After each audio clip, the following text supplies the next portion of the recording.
Welcome to Samba Samba. Enjoy the video. In this video, I will explain how to use the Clash Royale API. First, you'll need to register for a developer account on the Supercell developer portal to obtain your unique API key. This key is essential for authenticating your requests.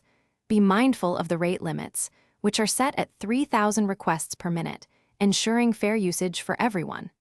This initial step is crucial for accessing the rich game data available.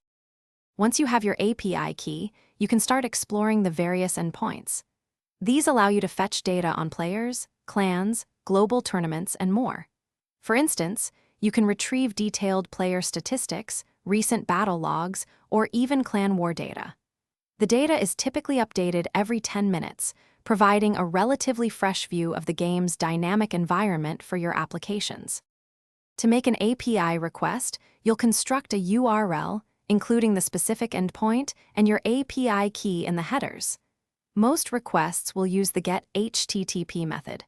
The API will return data in a JSON format, which you'll then parse in your application.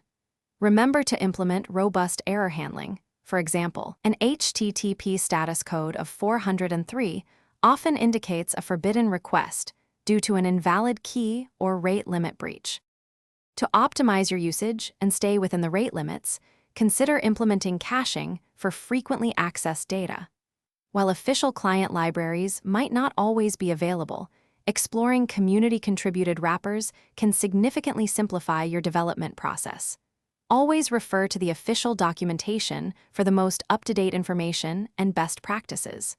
Finally, remember to respect user privacy and only access data that is publicly available or explicitly permitted. Thanks for watching.